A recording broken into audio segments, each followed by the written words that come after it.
வணக்கம், welcome to the channel recipes desk. இன்றைக்கி நம்ம பன்னீர் பராத்தா எப்படி செய்கிறதுன்னு பார்க்கலாம். இது அப்படியே சாப்பிட்றதுக்கும் ரொம்பவே நல்லாயிருக்கும், இல்லைனா இந்த கிரேவியோடனாலும் வச்சு சாப்பிட்றதுக்கு ரொம்ப நல்லாயிருக்கும். ஃபர்ஸ்ட் இதுக்கு என்னென்ன பொருட்கள் தேவைன்னு பார்த்தலாம், அதுக்கப்புறம் எப்படி செய்கிறது அப்படின்றத இந்த வீடியோவில் பார்க்கலாம். அதுக்கு முன்னால் அந்த ரெசிபிஸ் டெஸ்க் சேனல் நீங்கள் இன்னும் சப்ஸ்கிரைப் பண்ணல அப்படின்னா red colour subscribe button click பண்ணிவிட்டு பக்கத்தில் இருக்கிற பெல் ஐக்கான் ப்ரெஸ் பண்ணிக்கோங்க. அப்போ தான் இனிமேல் போடுற வீடியோஸ் எல்லாமே உங்களுக்கு உடனுக்குடன் கிடைக்கும். எதுவுமே மிஸ் பண்ணாமல் இன்ஸ்டண்ட்டாக பார்க்க முடியும். இப்போ தேவையான பொருட்கள் பார்த்துடலாம்.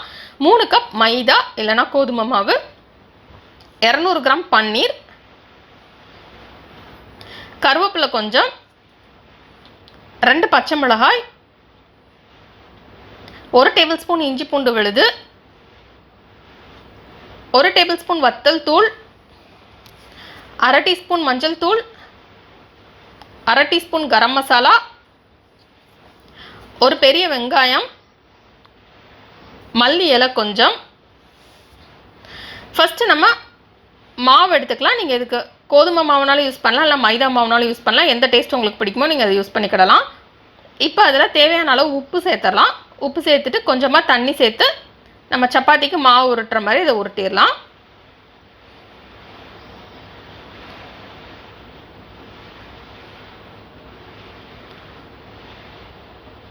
இப்போ இதை இந்த மாதிரி நம்ம உருட்டினதுக்கப்புறம் இதில் கொஞ்சமாக எண்ணெய் சேர்த்துக்கிடலாம். உங்களுக்கு எவ்வளோ தேவையோ நீங்கள் சேர்த்துக்கோங்க.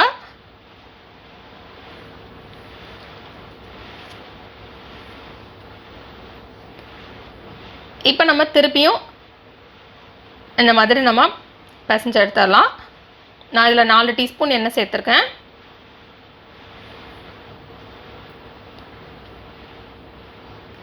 இப்போ இதை நம்ம வந்து க்ளோஸ் பண்ணி வச்சிடலாம். நம்ம நெக்ஸ்ட் வந்து ஃபில்லிங் ரெடி பண்ணலாம்.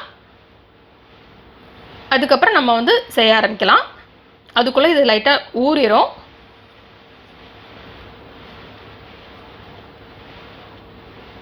இதே மாதிரி ஒரு பிளேட்டை வச்சு நம்ம க்ளோஸ் பண்ணி வச்சிடலாம்.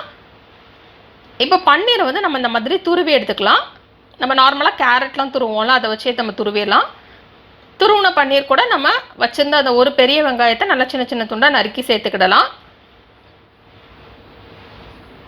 நெக்ஸ்ட் இதில் பச்சை மிளகாயை சின்ன சின்ன துண்டாக நறுக்கி சேர்த்துடலாம். இப்போ இதில் சின்ன சின்ன துண்டாக நறுக்கி வச்சுருக்கிற கருவேப்பிலை சேர்த்துடலாம். நெக்ஸ்ட் இதில் சின்ன சின்ன துண்டாக நறுக்கி வச்சுருக்கிற மல்லி இலை சேர்த்துடலாம். நெக்ஸ்ட் இதில் இஞ்சி பூண்டு விழுது சேர்த்துடலாம். இப்போ இதில் வத்தல் தூள், மஞ்சள் தூள், கரம் மசாலா சேர்த்துடலாம்.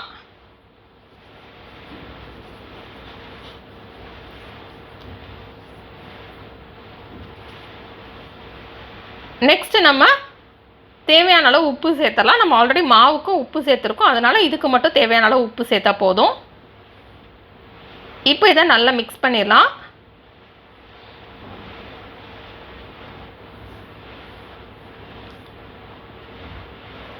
இது எல்லாத்தையுமே நல்லா இந்த மாதிரி மிக்ஸ் பண்ணிடலாம். தண்ணியெல்லாம் சேர்க்கக்கூடாது, நம்ம அப்படியே தான் மிக்ஸ் பண்ணணும். மிக்ஸ் பண்ணிவிட்டு நம்ம இந்த மாதிரி உருண்டைகளாக உருட்டிடலாம். அப்படின்னு நமக்கு வந்து அதை உள்ள மாவுக்குள்ளே வச்சு நம்ம ரோல் பண்ணுறதுக்கு ஈஸியாக இருக்கும். இப்போ நம்ம டஸ்டிங்க்கு கொஞ்சமாக மாவு சேர்த்துக்கலாம். சேர்த்துட்டு நம்ம ஆல்ரெடி நம்ம பிசைஞ்சு வச்சுருந்த மாவில் ஒரு சின்ன துண்டை அந்த மாதிரி எடுத்துக்கலாம்.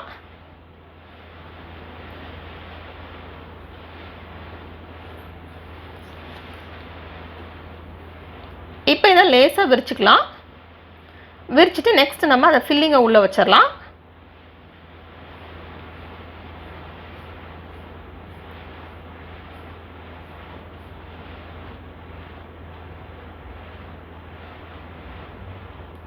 இப்போது ஃபில்லிங்கை உள்ளே வச்சு இதை அப்படியே நம்ம க்ளோஸ் பண்ணிடலாம்.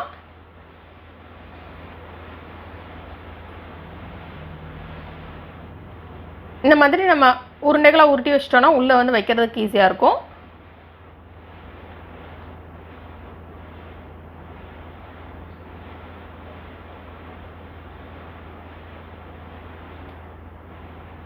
இப்போ இதை அப்படியே நம்ம இந்த மாதிரி க்ளோஸ் பண்ணிடலாம். மேலே வந்து இந்த மாதிரி ப்ரெஸ் பண்ணி விட்டலாம்.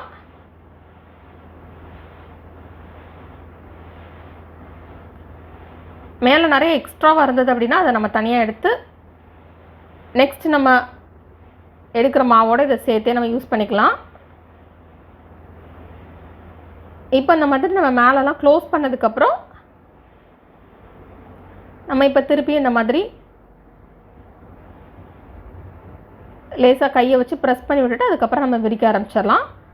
இதை எவ்வளோ தின்ன விரிக்க முடியுமோ அவ்வளோ தின்ன விரிச்சிடறோம். அப்போ தான் நல்லாயிருக்கும், அப்போ தான் நல்லா வேகும்.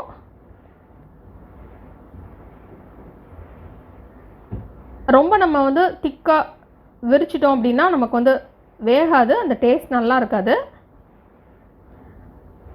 தேவைக்கேற்ற மாதிரி நம்ம வந்து டஸ்டிங்க்கு மாவு யூஸ் பண்ணிக்கலாம். அதுக்கப்புறம் நம்ம இதை விரிச்சிடலாம். இதே மாதிரி மீதம் உள்ள மாவுக்கு வந்து நம்ம ஃபில்லிங் வச்சு இந்த மாதிரி விரித்து வச்சிடலாம்.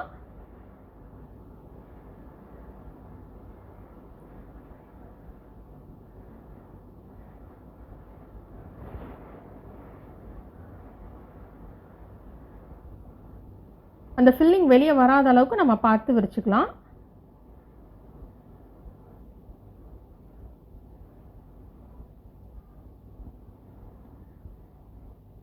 இதை விரிச்சதுக்கப்புறம் நம்ம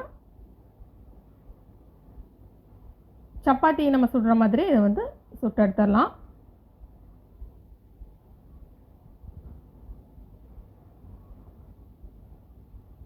நல்லா இந்த மாதிரி தின்ன விரிச்சிடணும்.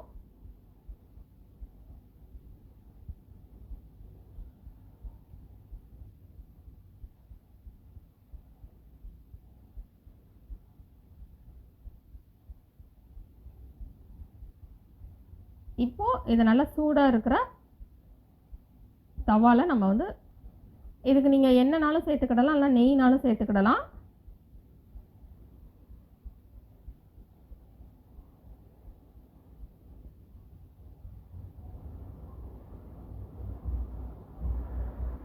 தேவையான அளவு சேர்த்து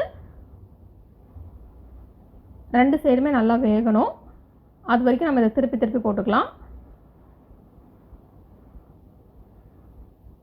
2 சைடும் வெந்ததுக்கப்புறம் நமக்கு சுவையான பன்னீர் பராத்தா ரெடி. இது அப்படியே சாப்பிட்றதுக்கு ரொம்பவே நல்லாயிருக்கும், இல்லைனா எந்த கிரேவியோடனாலும் வச்சு சாப்பிட்றதுக்கு நல்லாயிருக்கும். இந்த ரெசிபி வீட்டில் நீங்கள் ட்ரை பண்ணி பாருங்கள். இந்த ரெசிபி உங்களுக்கு பிடிச்சிருந்தா லைக் பட்டன் கிளிக் பண்ணுங்கள், உங்கள் ஃப்ரெண்ட்ஸோட இந்த ரெசிபி ஷேர் பண்ணுங்கள். மறக்காம இந்த சேனலுக்கு சப்ஸ்கிரைப் பண்ணிவிட்டு பக்கத்தில் இருக்கிற பெல் ஐக்கான் ப்ரெஸ் பண்ணிக்கோங்க. அப்போ தான் நானுமே போட்ட வீடியோஸ் எல்லாமே உங்களுக்கு உடனுக்குடன் கிடைக்கும். எதுவுமே மிஸ் பண்ணாமல் இன்ஸ்டண்ட்டாக பார்க்க முடியும். இந்த ரெசிபி பார்த்ததுக்கு ரொம்ப நன்றி. தொடர்ந்து இந்த சேனலோட இணைந்திருங்கள் புதிய புதிய ரெசிபிகளுக்காக. இந்த ரெசிபி ட்ரை பண்ணிவிட்டு எப்படி வந்திருக்கு அப்படின்றது கீழே உள்ள கமெண்ட்ஸ் பாக்ஸில் மறக்காமல் சொல்லுங்கள்.